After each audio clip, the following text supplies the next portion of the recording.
The relentless humidity of the deep Amazon pressed down on Leo, Mia, and Sam. They had ventured further than planned, driven by the thrill of discovery, but now the jungle felt less like an adventure and more like a labyrinth closing in. Their initial goal, finding rare orchids, had been forgotten, replaced by the immediate need to find a safe clearing before nightfall. "We should have stayed closer to the river," Mia whispered, swatting at a cloud of insects. Suddenly, Leo, who was leading, froze. He pointed silently towards a tangle of thick lianas draped over an ancient moss-covered statue they had just passed. Coiled around the base, partially hidden by the shadow of the statue, was a bushmaster, one of the longest and most venomous vipers in the Americas. Its triangular head was raised slightly, its dark eyes fixed on them with chilling stillness. Panic flared, but Sam, recalling an old documentary, held up a hand. "Don't run. Sudden movement is what triggers them." The bushmaster was blocking their narrow path. Retreating meant walking back into the dense brush where they couldn't see what lay behind them. "We can't go around it. The undergrowth is too thick there," Leo muttered, his knuckles white on his machete, which he dared not draw. Mia, always the most observant, noticed something peculiar. The bushmaster wasn't vibrating or hissing. It was unnaturally calm, its tongue flickering slowly. "It's not angry, Leo. It looks guarding something." She took a slow, deliberate step forward, ignoring the frantic gestures of her friends. She knew that in the deep jungle, sometimes the greatest danger was the instinct to flee. She lowered her backpack slowly to the damp earth, signaling a truce. "We mean you no harm, Great One," she spoke softly, using a cadence she hoped sounded respectful, echoing ancient tribal warnings she'd read about respecting the forest's guardians. The snake did not move its head, but its tail gave the slightest, almost imperceptible twitch. Mia remembered a passage about these creatures. They rely on scent and vibration, but they also react to perceived threats. She reached into her pocket and pulled out the last of their dried mango slices, a sweet, strong-smelling treat. Very slowly she unwrapped the slice and tossed it gently about 10 feet past the snake, toward a patch of sunlit ferns. The bushmaster's gaze followed the movement of the fruit. It held its position for several agonizing seconds.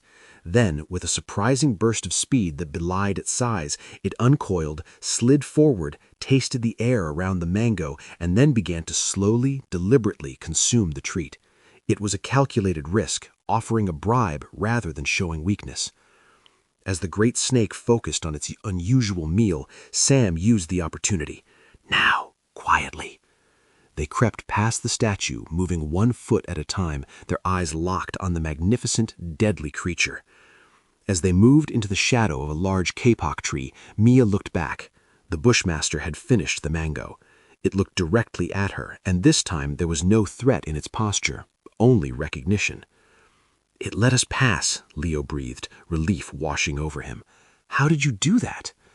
"I didn't try to fight it," Mia explained, brushing sweat from her brow. "I acknowledged its power and offered a gift. We earned its respect, not its fear." As they set up a makeshift camp under the kapok tree, a strange feeling settled over them. The jungle felt less hostile. They had faced death, and instead of conquering it, they had negotiated a temporary peace. They wondered what other powerful, misunderstood guardians the Amazon held. The next morning, the air was thick with anticipation. The encounter with the bushmaster had changed their dynamic.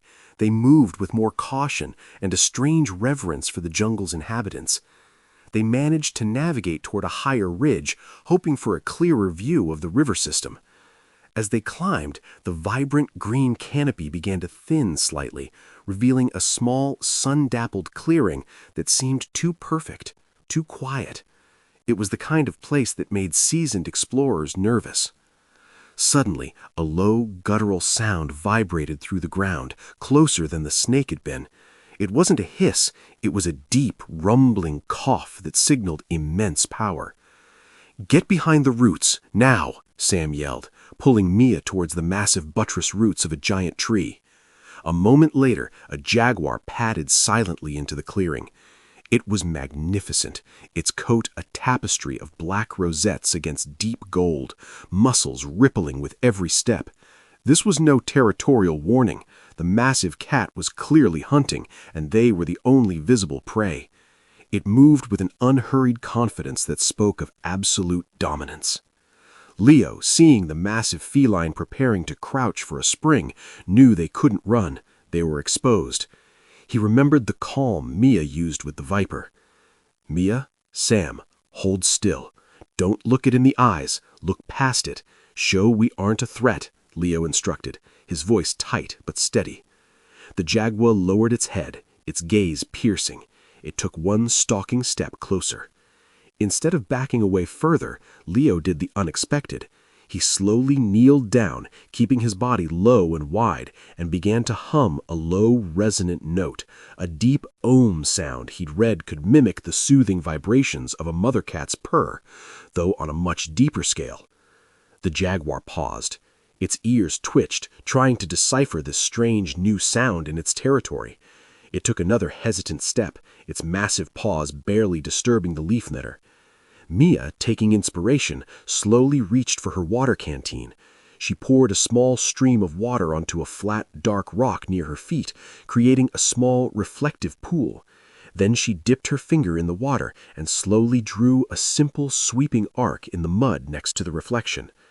The jaguar approached the edge of the clearing, its curiosity overriding its predatory focus.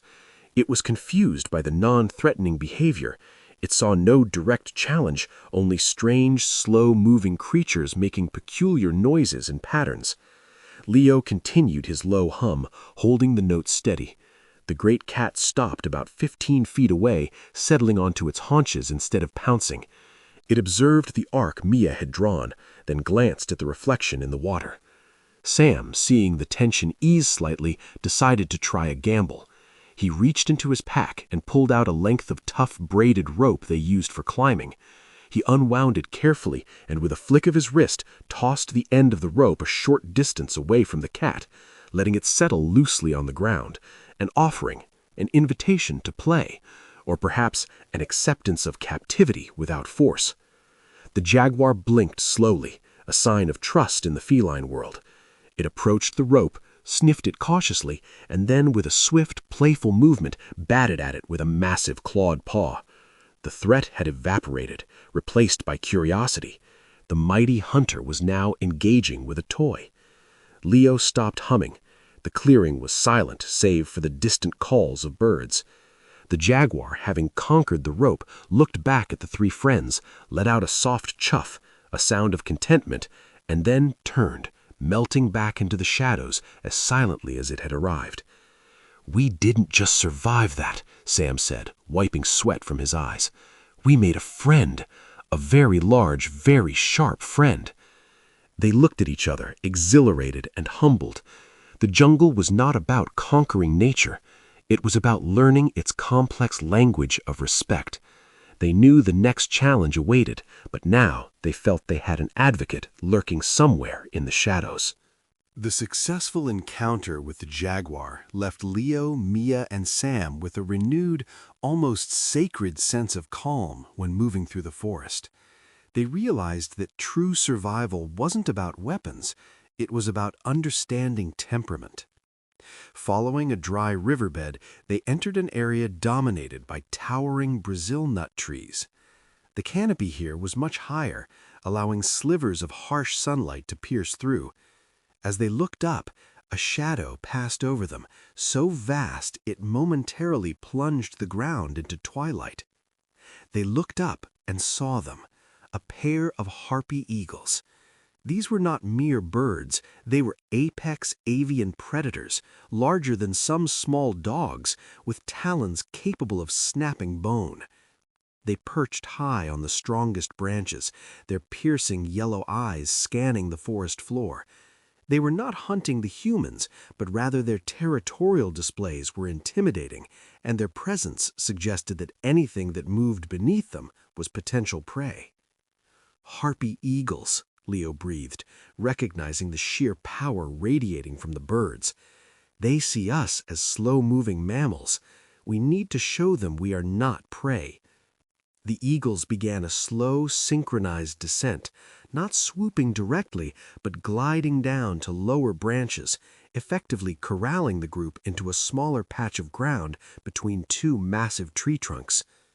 Mia understood the bird's psychology instantly. Birds of prey respond to movement that resembles a threat or a panic flight. She knew they needed to project an image of strength and immobility, yet one that wasn't submissive. She remembered a lesson about birds using deceptive display to ward off rivals. Mia pulled out the brightly colored, almost iridescent scarf she used to keep the sun off her neck. She held it high above her head, allowing the sunlight to catch the fabric, making it flash brilliantly. Meanwhile, Sam began a slow, rhythmic clapping, not sharp and sudden, but deep and resonant, timed with Leo's deliberate, slow breathing exercises. The combination of the flashing color and the rhythmic sound created a confusing sensory overload for the eagles. The dominant eagle let out a harsh, rattling cry. It spread its immense wings, nearly 7 feet across, in a clear threat display. It was a magnificent, terrifying sight. Instead of flinching, Leo stood his ground opposite Mia.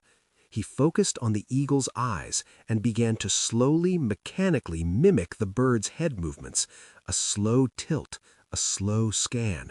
He wasn't mocking it, he was mirroring it, attempting to establish a shared rhythm of perception. The eagles paused its display. Mimicry, when executed slowly and without aggression, can sometimes be interpreted as an acknowledgement of equal standing, or at least a confusing non-threat. Mia slowly lowered the scarf, letting it hang loosely. The eagles observed them, their intense focus shifting from predatory appraisal to sheer curiosity regarding this bizarre, flashing, rhythmic display. After a long, tense minute, the first harpy eagle let out a softer, less aggressive squawk. Then it pushed off the branch, not descending to attack, but soaring upward until it was just a dark shape against the sun, circling once before disappearing over the canopy. The second followed suit moments later. The three friends stood motionless until the silence returned, realizing they had successfully navigated a standoff with the kings of the sky. "We didn't just survive," Sam chuckled weakly, leaning against a trunk. "We taught the eagles a new dance." As they continued on, they felt a different presence watching them, a quiet aerial surveillance. They had earned the notice, if not the friendship, of the feathered giants, adding another powerful, respected entity to their growing list of unlikely allies in the Amazon. Having faced the terrestrial serpent and the aerial hunter, Leo, Mia, and Sam found themselves drawn towards the sound of rushing water, the vast, life-giving Amazon River itself. They knew this would be their exit route, but the river held its own ancient guardians. They emerged onto a muddy bank fringed with dense mangrove roots. The water before them was brown and churning, full of hidden life. As they prepared to use a makeshift raft they had spent the morning building, a massive ripple broke the surface near the largest root cluster, a ripple too large for any normal fish. Slowly, silently, the head of a black caiman surfaced. It was enormous, easily 20 feet long, its armored snout rising like a log that had suddenly gained malevolent eyes. It positioned itself directly between them and the river, clearly guarding its territory, which now included their only escape route. The caiman was different. The snake had been territorial, the eagle curious. The caiman radiated ancient, unyielding ownership. "This one feels different," Mia whispered. "It's not just guarding, it feels like it's waiting for us to acknowledge its rule." Leo nodded. They had offered food, movement mimicry, and sound. What did a reptile, ancient and slow-moving, value? Authority and stillness. "Sam, the rope," Leo commanded softly, "but don't throw it this time." Sam retrieved the braided climbing rope. Leo took the end and very slowly began to lay it out on the muddy bank in a straight, taut line leading away from the water and deeper into the jungle alongside the bank. He was creating a boundary marker, an established path outside the caiman's immediate water space. Mia began to slowly gather the few remaining mango slices and dried fruit from their supplies. She didn't toss them, she placed them deliberately, one by one, on stones near the edge of the rope line, creating a small visible offering trail leading away from the river's edge. They worked in absolute silence, their movements deliberate, almost ritualistic. They were not challenging the caiman, they were negotiating an easement. They were showing the river guardian that they respected its domain, the water, and were taking the minimal necessary space, the land, marked by the rope and fruit, to pass. The caiman watched them, its eyes never left their movements. As Leo finished laying the rope and Mia placed the last piece of fruit, they both backed away slowly, returning to the raft structure they had abandoned. The great reptile watched the offering trail for a long moment. Then, with a slow, heavy turn of its massive body, it submerged beneath the muddy water, leaving only slow, concentric rings on the surface. It had accepted the terms. The boundary was acknowledged, the toll paid in respect. Minutes later, the great reptile's snout broke the surface one last time, far downriver, not in a threatening way, but as if nodding farewell before disappearing completely. Leo, Mia, and Sam launched their raft. As they drifted slowly down the wide, powerful river, they looked back at the dense green wall of the Amazon. They hadn't just survived the jungle, they had formed a silent, unspoken pact with its three most formidable guardians, the viper, the jaguar, and the caiman. They had become true companions of the wild, not through dominance, but through mutual respect.